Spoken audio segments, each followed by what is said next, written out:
Investors like Warren Buffett and Michael Burry have been warning investors of high inflation in recent months, but Cathie Wood is warning investors of huge deflation. Deflation, unlike inflation, is the decrease in the general price of goods.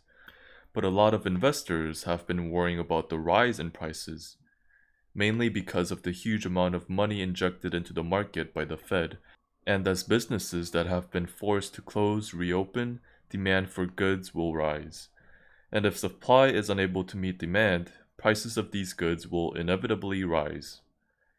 So why is Cathie Wood claiming that deflation is inevitable? There are three main factors that Cathie Wood is claiming will lead to deflation. The first is because businesses are anticipating a lot of pent-up demand, and they are stocking up on their inventory.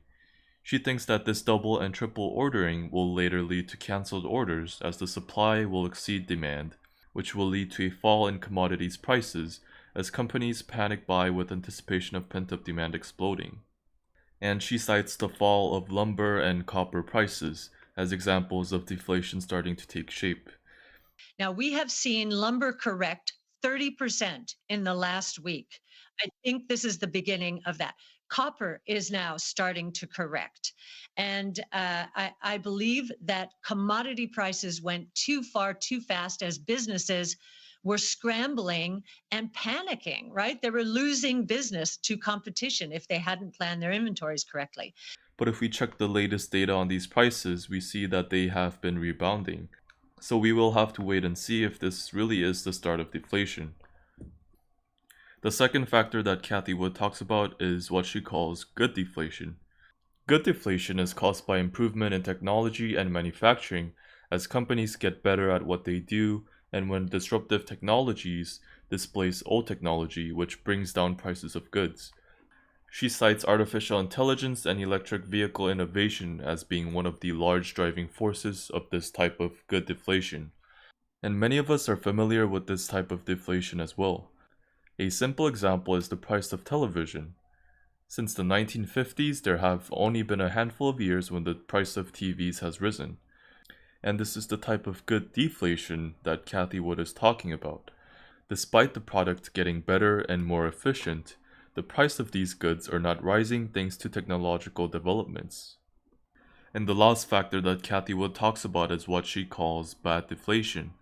This type of deflation is caused as companies that have not spent enough of their resources on developing and implementing new technologies fall behind and get displaced by companies with disruptive technologies. A prime example from her portfolio would be Tesla, which became the most valuable car company in the world last year. And with Tesla announcing that they will be releasing an even more affordable electric vehicle at $25,000, older, more developed automakers have been forced to innovate themselves to get into this fast-growing market.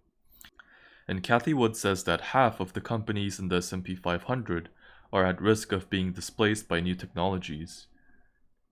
And there is a message that Cathie Wood is hinting at here. It's that as deflation becomes a reality, it will benefit innovative companies, much like the companies that Cathie Wood's ARK Invest is investing in. So she seems to be appealing to investors that the companies that she is investing in is the right way to invest. But if she ends up being wrong, and inflation goes out of control as Michael Burry has predicted several months ago, as I discussed in one of my previous videos, these high-growth innovative companies will be the ones that will take the most damage in terms of their share price. So tread with caution before you blindly invest. That's going to do it for this video. If you enjoyed, please hit the subscribe button with the bell notification icon turned on, and I will see you guys in the next one.